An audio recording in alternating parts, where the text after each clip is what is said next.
bunyinya gitu, kayak belum patah. Posisi anjing masih ku pegang, masih ku gendong. Sampai aku taruh ke lantai itu pelan-pelan. Sampai di mana ya rasanya itu kan. Aku itu aku paksain lah buat jalan, buat anjing itu pipis dulu. Habis itu aku bawa lagi ke atas. Aku bilang lah, sampai aku pakai sepatu. Pas pakai sepatu itu aku penasaran, aku lihatlah kakiku, wah langsung hitam si pinggirannya itu kan. Kayaknya ini tulang, kata gini. Terpaksa lah, tadinya nggak bakal aku bilangin kan, karena tahu bos saya pastinya panik kayak gitu. Tapi aku bilang, padaku, kayaknya kakiku ini sakit banget deh, kataku. Kenapa? Aku kesini tadi di sana, aku bilang gitu kan. Kok bisa? Iya, pas bawa anjing, bilang, lihat, waduh, katanya gitu kan. Coba kamu jalan, bisa nggak? Aku nggak bisa jalan, sakit, gitu kan. Kayaknya ini aku harus ke dokter deh. Dulu kamu ke dokter? Ya, soalnya ini tulang, aku bilang gitu. Nah, habis itu kita pulang itu, dibawalah ke rumah sakit. Pas di rumah sakit, kan, bone broken katanya gitu kan. Nah, habis itu kan sampai kebingungan dia nggak bisa ngurusin aku di langsung lah dia balikin aku ke sini, ke Hongkong ini. Malamnya itu pagi, malah jam 3 pagi aku dijemput sama taksi gitu.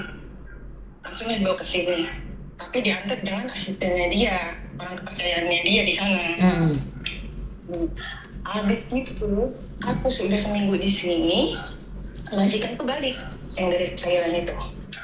Entah kenapa dia itu kayak mencari kesalahan aku. Bilang rumah di sana berapa kan. Habis itu terus dia ngambil HP-ku. Dia liatin HP-ku, aku chat sama siapa, foto-foto sama siapa, lihat semua videonya itu kan, dua-duanya HP-ku itu.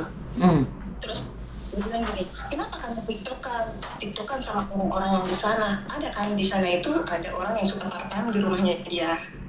Itu juga nggak setiap hari. Paling berjam itu dalam seminggu 2 kali paling kayak gitu. Aku tuh kalau misalkan tiktokan kayak gitu biar menghibur diri kan gitu, kayak goyang-goyang sama temen kayak gitu kan. Dia mungkin nggak suka, ya mungkin aku terima, itu kesalahanku gitu kan. Terus udah katanya, aku udah nggak mau masuk lagi, aku mau keluarin kamu, internet kamu gitu. Ya pertanyaanku, kalau misalkan aku di internet dengan keadaan hatiku, emang ada majikan yang mau gitu kan. Nah, abis itu ya udah katanya, besok kamu ikutin dulu sampai kontrol lagi. Setelah kontrol kemarin, udah kan ada hasil lagi kan, hasil di di X-ray gitu. Ini kata dokter itu belum apa-apa, belum ada sembuhnya sama sekali, masih dalam keadaan seperti itu. Ini bisanya paling cepat itu 2-3 bulan. Tapi kamu harus istirahat total, nggak boleh move gitu kan, nggak boleh banyak gerak. Terus si bos tuh datang lagi pas semalamnya itu, katanya gini, ini kaki kamu, itu mah cuma retak kayak gitu, nanti juga cepat sembuh. Terus bilang, ini aku ada buktinya, ada fotonya yang dari rumah sakit kemarin. Nih, pas dia lihat, ya mungkin dia juga agak ketakutan kan. Oke, aku rawat kamu sampai 2 bulan karena dokter bilang kamu harus istirahat sampai 2 bulan kan katanya. Udahlah, aku biarin kamu di sini. Kemarin dia ngomongnya seperti ini, aku nggak bisa rawat kamu di sini, aku nggak bisa jaga kamu di sini, dan aku nggak bisa menampung kamu lama-lama di sini gitu. Seolah-olah dia itu mengusir aku kan. Oh, kemarin udah ada informasi dari dokter harus kayak gitu lagi, dialah mempertimbangkan mungkin. Oke, karena aku majikan kamu, aku mau tanggung jawab katanya gitu. Sampai 2 bulan itu. Nanti selepas 2 bulan itu nggak tahu, kita omongkan lagi selanjutnya katanya. Selanjutnya, kalau misalkan kakiku masih kayak gini, terus dia mau pulang aku, itu gimana? Karena gini Mbak, kecelakaan itu di Thailand. Iya. Oke. Dan kamu sekarang posisinya udah balik Hong Kong? Iya. Oke.